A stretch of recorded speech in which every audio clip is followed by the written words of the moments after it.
Vas-y. Oh là là, j'ai un drôle d'invité.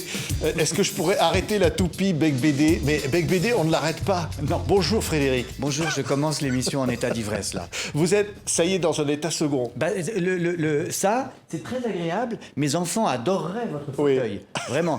Mais c'est vrai que ça vous met dans un état bizarre. Ouais, ça vous donne envie de lire. Oui. Ça vous inspire. Mais Oui. là, sacrément inspiré, bibliothèque de survie. Attendez, Oui. ça veut dire quoi? La Ça fin veut- du monde est pour maintenant, là. Oui, bah, oui, on le vit depuis 16 mois. Et c'est important d'avoir quelqu'un comme moi qui vous permet de lire 50 livres en un seul. C'est-à-dire que vous lisez Bibliothèque de survie et c'est comme si vous aviez lu 50 livres bien meilleurs. Oui. Et parce que ça... oh non, mais en gros, vous dites... Là, le monde est complètement parti à la dérive. Oui. Il faut prendre les 50 bouquins et puis on va survivre avec ça. Oui, je pense. Bah, vous savez, c'est le fameux truc de qu'est-ce que vous emporteriez sur une île déserte. Donc là, au lieu d'en emporter 4, j'en ai mis 50. Je les ai même classés. Ouais. Comme ça, comme un 50. comme un hit parade. 50. Oui, voilà.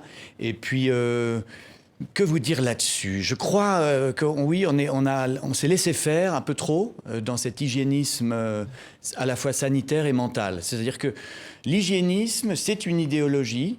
On ne s'en est pas rendu compte tout de suite, mais en fait, on a une peur physique de la maladie qui a déteint sur notre morale, qui fait que maintenant, on a aussi une peur morale. Et c'est tout ça que je combats. Oui. Que vous dites, avant on vivait, maintenant on combat la mort. Oui, c'est-à-dire qu'on a cru en fait que combattre la mort, c'était protéger sa vie. Or, c'est combattre la vie aussi. La vie et la mort sont inextricables, elles sont liées. Donc, Oui. si vous avez peur de la mort, vous avez peur de vivre. Oui. Non, vous dites, les livres que j'aime sont souvent couverts de crachats. C'est Oui, vrai. c'est un Vous dites, constat que des- je fais, Vous oui, dites, oui. ils sont répugnants, ils sont salaces. Je demande à la littérature de me choquer, de me provoquer, de me secouer, de me réveiller. C'est ça que je lui demande à l'art en général. Je trouve que si l'art ne me dérange pas, il est inintéressant, il est ennuyeux. Un monde où l'art ne provoque pas de réaction sera peut-être un monde futur sinistre, absolument sinistre. Ça veut dire on fabrique du beau avec de la perversion, dites-vous. Oui, alors c'est pas moi qui dis ça, c'est Charles Baudelaire, dont on fête les 200 ans, et qui reste très jeune malgré ça, parce qu'il disait « Le beau est toujours bizarre, et tu m'as donné de la boue, et j'en ai fait de l'or ». Alors voilà, faire quelque chose qui scintille, qui étincelle, mais avec de la boue, avec de la fange, avec des charognes, avec des cadavres, avec l'horreur du monde, parce que le monde, il est ni bien ni mal, il est. Et donc, nous, les artistes, nous devons le regarder tel qu'il est, pas essayer de le rendre meilleur ou de l'édulcorer, de le rendre digeste et hygiénique. Oui. Ça, c'est dangereux. Oui, et c'est surtout de dire, la littérature n'est pas là pour dire le bien ou le beau ou le moral. Elle peut le faire, et c'est bien quand elle y arrive. C'était le rêve de Platon, le beau, le bien, et tout ça fusionnerait, quoi. La bonté et la morale seraient... et le talent iraient ensemble. Ça arrive parfois.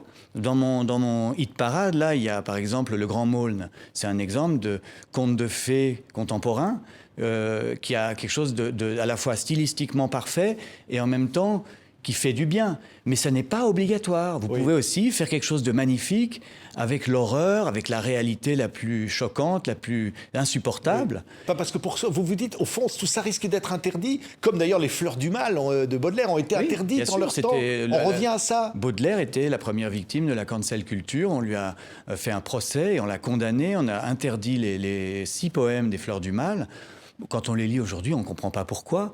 Et bien sûr que le rôle des artistes, c'est pas d'être dans la norme.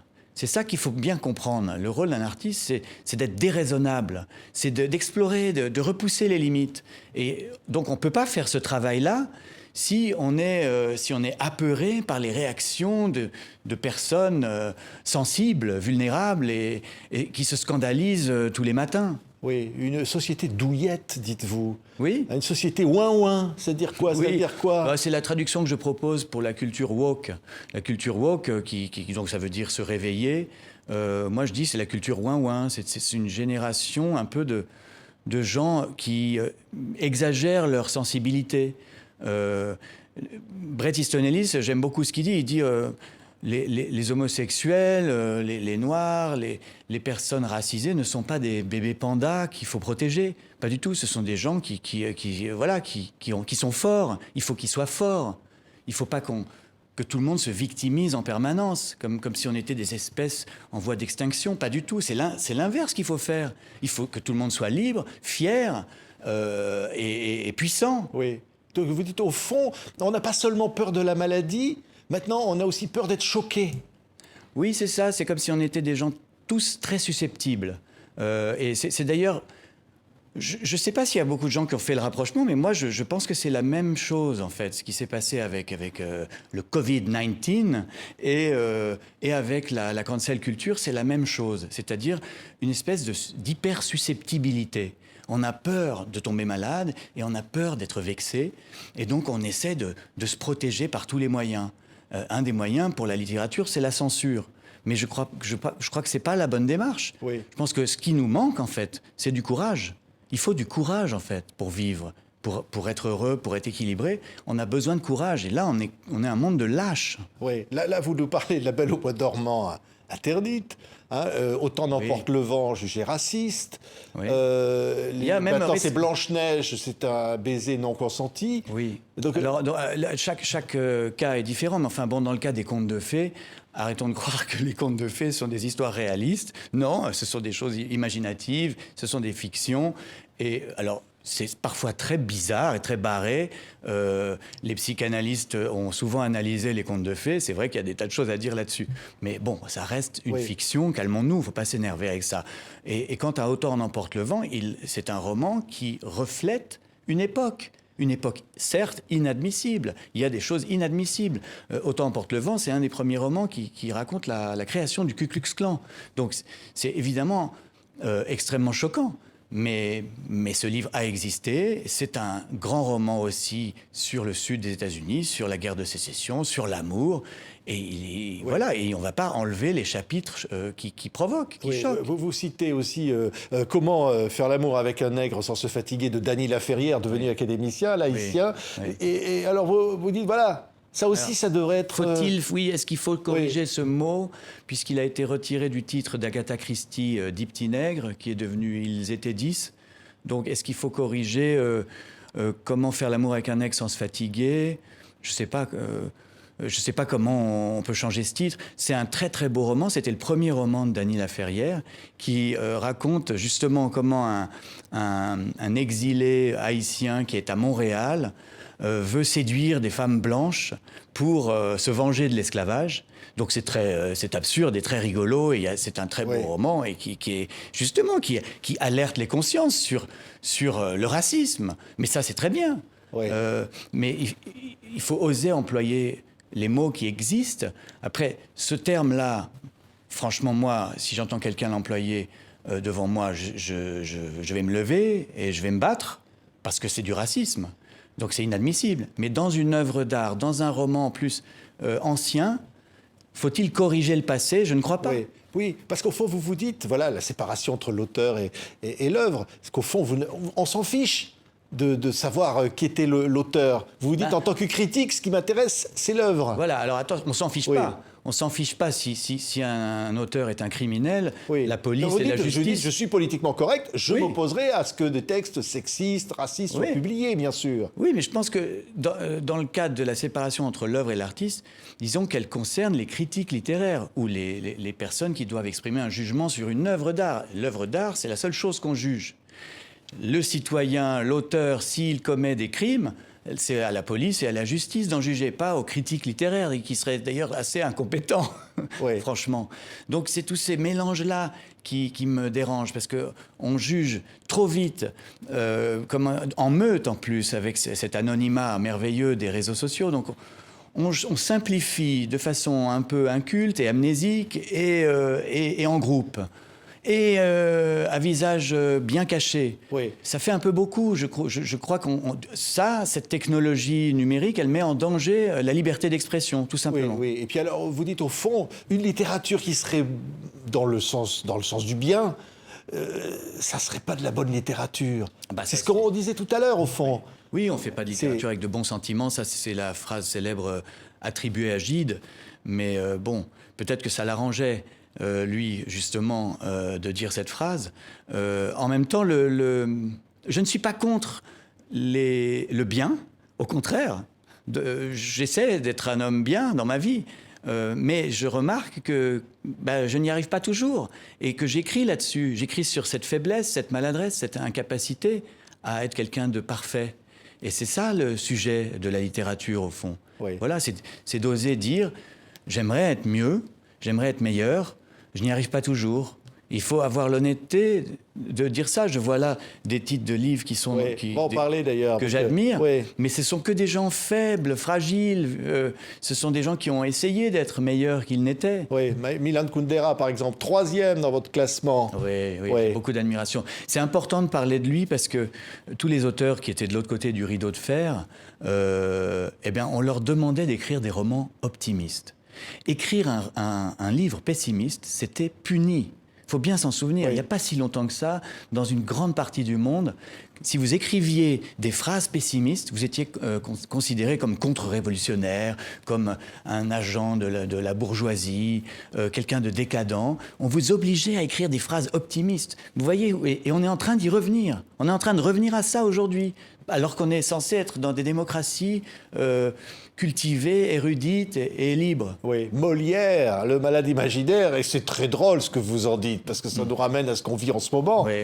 En plus, avec Molière la Covid. Je pense que Molière est mort d'un coronavirus, puisqu'on appelait ça fluxion de poitrine. Et à mon avis, oui, il a chopé un virus. Il détestait les médecins, les toubibs, mais vous dites... 5 pièces contre les médecins.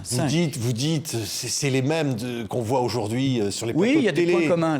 L'usage du jargon sur les chaînes d'infos en continu, d'employer des mots compliqués pour qu'on ne comprenne rien, et ces espèces de querelles stériles sur tel ou tel remède, c'est exactement le malade imaginaire.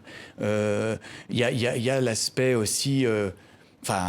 oui, bien sûr que la médecine, on en a besoin, évidemment. Je ne veux pas dire du mal des médecins qui sont très courageux, et on est tous d'accord là-dessus. Mais ce que dénonce Molière est d'actualité. Il y a tout de même des gens qui se sont servis aussi de cette crise pour devenir célèbres, pour gagner de l'argent. Bien sûr que ça existe. Oui. Et puis alors, grand vainqueur, c'est une femme. Ah, c'est Vous Colette, la mettez au Panthéon, et d'ailleurs, elle aurait mérité le Panthéon. Oui, c'est vrai. C'est Colette. Oui, c'est prodigieux. Et ce livre, Le pur et l'impur, résume exactement la guerre que nous vivons. Il y a deux camps. Il y a un camp qui veut la pureté, qui veut purifier, qui veut laver l'art, la littérature, le cinéma, la musique. Et puis il y a un camp qui revendique son impureté, qui a une lucidité sur sa faiblesse, son imperfection. Elle ne faisait pas tellement la différence entre le pur et l'impur. Oui, parce qu'elle avait Colette. ce regard innocent qui lui venait de sa mère, qui lui disait toujours « regarde la nature ». Et donc elle ne juge pas ce qui est moral et ce qui ne l'est pas. Elle ne veut pas départager le vice et la vertu. Elle aime les deux parce qu'elle aime l'humain.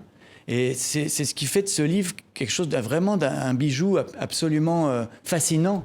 Ça commence dans une fumerie d'opium, c'est complètement...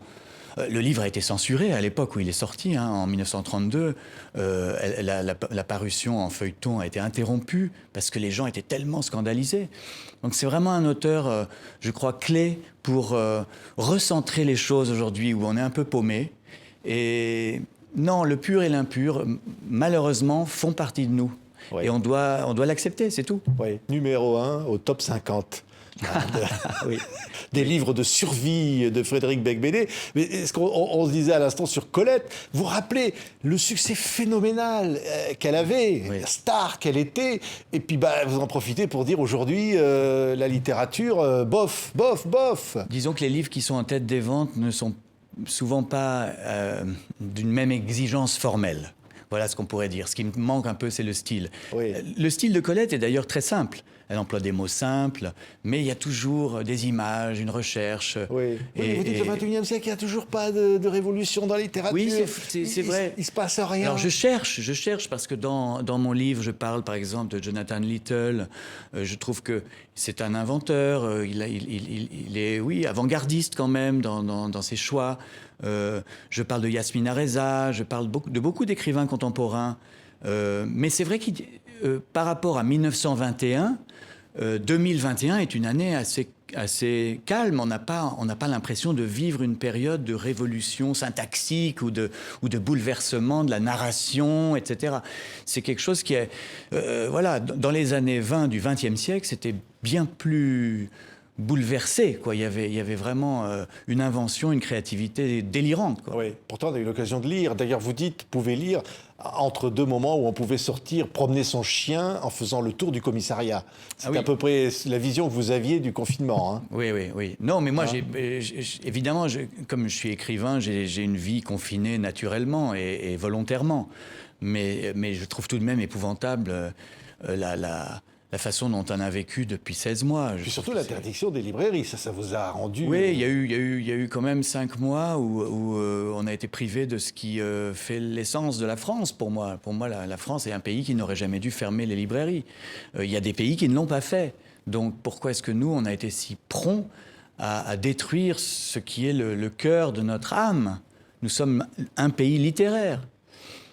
Mais voilà, bon, écoutez, je suis comme tout le monde, je me suis plié aux gestes barrières. Oui. Mais en râlant, quand même. En râlant, oui. Mais comme tous les Français, on râle. Oui, c'est important qu'on ait ce caractère. Moi, je trouve que c'est bien. C'est bien qu'on soit désobéissant, qu'on soit critique. Alors, mais alors DJ set littéraire, alors là, vous allez révolutionner la façon de voir la littérature, parce que vous allez vous retrouver sur une scène avec un DJ. Oui, en fait... Et quoi? C'est une idée. Alors d'abord, puisqu'on parlait de Colette, vous savez que Colette avait fait beaucoup de spectacles, dont Le Moulin Rouge. Et donc, alors elle embrassait une femme sur scène, elle se déshabillait et tout. Je ne vais pas faire tout ça. Mais je pense que c'est pas mal que les écrivains aussi montent sur scène et lisent leurs textes. Je ne suis pas le premier, vous savez, Houellebecq avait fait une tournée avec un groupe de rock, Nicolas Ray a fait un spectacle que j'avais adoré. Et là, c'est Jérémy Lippmann qui a fait des spectacles avec Joe Star, avec Nils Arestrup, qui a eu l'idée, qui m'a proposé de choisir des passages de tous mes livres. Et puis ça s'appelle DJ set littéraire parce qu'il y a DJ Pone, qui est un immense artiste musical qui va m'envoyer des tracks en même temps ou entre les morceaux que je vais lire. Et ça va être, je pense, je suis assez fier de ce spectacle, c'est assez original. Ouais, c'est une manière peut-être de mettre le livre ailleurs que dans des simples séances de dédicaces, quoi. Ça changera un peu. Ouais. Et au Bataclan, quand même, les 11 et 12 juin. C'est important que ce soit au Bataclan. Hein. Oui, c'est un lieu sacré, bien sûr. C'est un lieu qui date du 19e, où on a toujours dansé et fait la fête. Un lieu de liberté, dites-vous. Il a toujours été libre. Moi, j'avais vu Police, là-bas. J'avais vu Oasis. Alors, j'espère que je ne reverrai pas la Police pendant les 11 et 12 juin. Si jamais les gens se mettent à danser, ils danseront espacés, vaccinés avec des masques. Respect des gestes barrières. Voilà, la distanciation festive, bien sûr. C'est quoi la distanciation festive? C'est la jauge. C'est-à-dire que pour tout ce qui est câlinou, on est obligé de garder un peu 4 mètres de distance. C'est des câlinous virtuels. Voilà. D'accord. Mais non, je n'ai qu'une hâte, c'est qu'on puisse recommencer à vivre normalement et vraiment, je trouve que c'est honteux, tous ces gens qui veulent embrasser des êtres humains et leur serrer la main. Vraiment, ce sont des irresponsables. Je les désapprouve. De même que les gens qui font des soirées, qui boivent avec des jolies femmes, qui dansent, qui transpirent, tout ça, ça me dégoûte. Ça va revenir. Ça va revenir. C'est bizarre cette terre. Vous avez l'air un petit peu incrédule. Un peu nostalgique, mais je me dis ça va revenir. Oui. Ah, c'est ça d'être optimiste. Bon, je refais mon petit tour de piste. Voilà. C'était Frédéric Beigbeder dans son tour. Oui. Hein? Oui, son book tour. Aux États-Unis, on appelle ça un book tour quand les écrivains font faut pas s'arrêter, Frédéric. Font plusieurs théâtres. Faut continuer. Oui. Il était avec nous pour Bibliothèque de survie, publié aux éditions de l'Observatoire. C'est un livre dans lequel il y a 50 livres pour le prix d'un. Oui. Donc c'est une grande chance d'en profiter. Merci, Frédéric. Merci beaucoup. Merci. À bientôt.